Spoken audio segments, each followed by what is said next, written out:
Y'all, welcome back to Hot Topics TV. You already know if the topic is hot, we're on it. And go ahead and hit that subscribe button. Megan Thee Stallion's ex-bestie, Kelsey Harris, shakes table with Tory Lanez shooting trial testimony. She got in there, ex-bestie Kelsey Harris got in there, and she said what she had to say. You got to understand, she's not trying to be the one that comes out of this saga as the person that pulled the trigger of the gun. This is going to end up very, very interesting. Right now, shout out to MSN. Megan Thee Stallion's former friend or bestie. You know, one time they looked so much alike that I actually thought they were twins. Straight up. But anyhow, and let me also put that in there that Tory smashed both of them. Okay? See, females talk that talk, right? Like, it wasn't good, or his TV was too small, but he smashed. At the end of the day, he smashed. He smashed you, and he smashed your bestie. Some people were saying, what the hell did she or the bestie see in him? Well, you got to understand, in the world of smoke and mirrors, who you think has it all really doesn't have it all. In a world of smoke and mirrors, Tory is a boss because he has it all. In other words, he owns all his own shit. So when he's around artists, he can pop his shit when these artists are slaves to contracts and are owned by record labels or other entities. You understand? So if you're asking what they see in him, young, rich, famous, all that. Anyhow, Megan Thee Stallion's former friend Kelsey Harris has really shaken things up in the musician's legal drama with Tory Lanez. As you probably already know, the singer and the hitmaker are going head to head in court over Megan's claims that Tory shot her in the feet at their party in July 2020. Something Tory still denies to this day. He won't say who did it though, which I think Tory is leaning towards that I don't want to be the snitch, send somebody off to prison, but just know that it ain't me. 2 days before Harris, which is Megan Thee Stallion, 2 days before Harris, who once served as, Megan Thee Stallion's homie, once served as Megan's personal assistant, that is Harris. 2 days before, Harris, once served as Megan's personal assistant, entered the courtroom to give her version of the events that had happened. TMZ reported that Tory Lanez's lawyer brought Megan's ex-bestie into the legal drama by claiming that she and Megan Thee Stallion had an argument on the night in question. It's thought that Harris, which is the bestie, and Megan stopped being close friends over the shooting incident, with the Shade Room reporting that Megan supposedly wasn't happy with her bestie speaking publicly about what she claimed had happened on the night of the shooting. Because see, when bestie went to social media and spoke about what happened, her version was different from Megan's version. Megan got mad. Megan later addressed their falling out during a June Rolling Stone interview, telling the outlet that she didn't like that her best friend maintained a relationship with Tory Lanez following the shooting. Okay, so they're in court right now, right? And you got to understand that this right here is about to play a huge part in this case.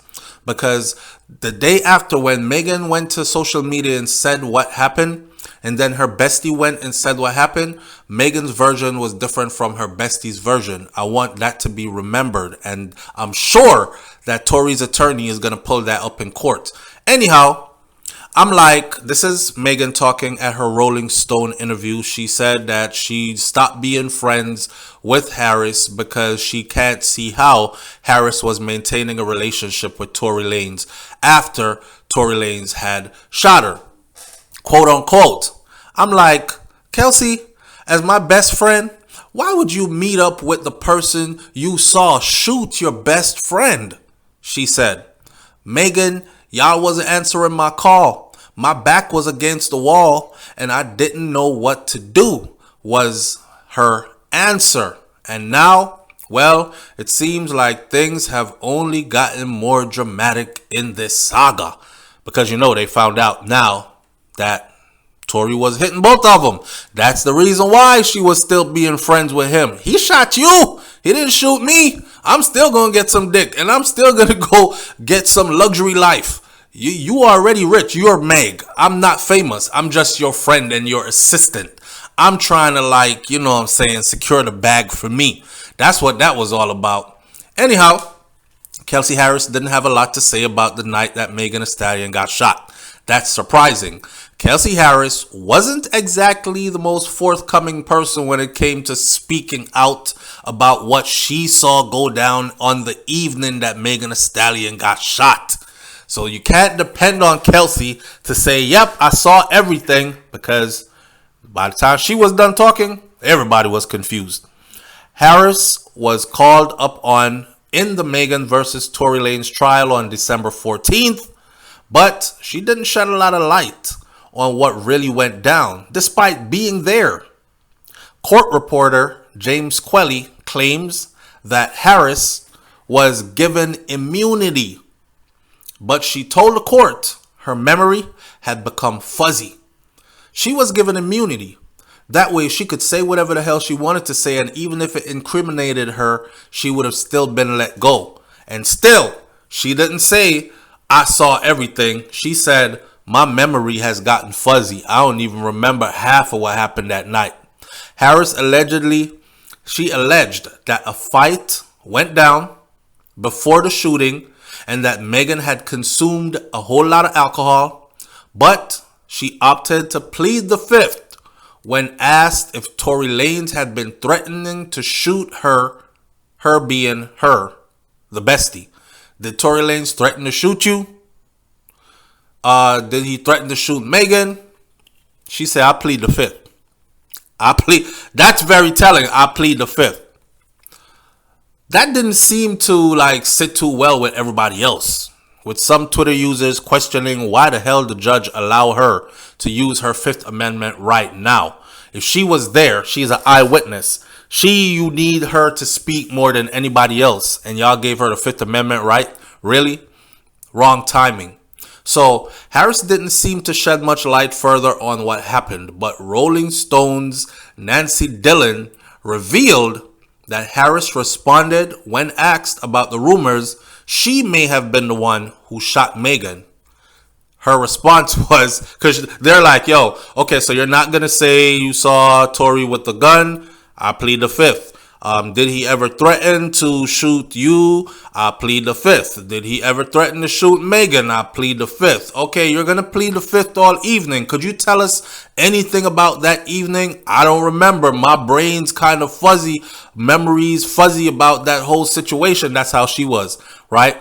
And then they switched it on her and asked her, so, are you the one that actually pulled the trigger on Megan and shot her? And she goes, I mean, it's ridiculous. That was her answer.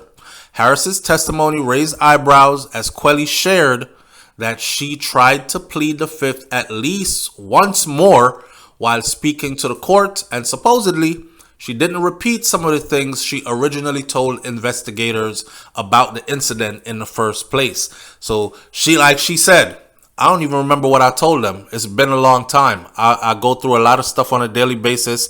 I forgot a lot of the details. So don't expect me to say exactly what the hell I said the first time when everything was fresh and all that. Harris' confusing testimony came after Megan spoke in court on December 13th, where she shared a heartbreaking statement about how the incident had affected her. And Megan said she wished she had been killed. She wished she had died if she knew she was going to have to come face all this. She also said, why is it that I am being victimized? Why is it that my sex history is now on display for everybody to see and is being questioned when I'm the one that got shot? So it's been a lot. They said Megan was up there crying and sniffling. And I heard from people that were close by said She was doing a whole lot of sniffling, all right. She was trying really hard to cry, but wasn't no tears coming out. I don't know. Some people cry without tears. What do you say?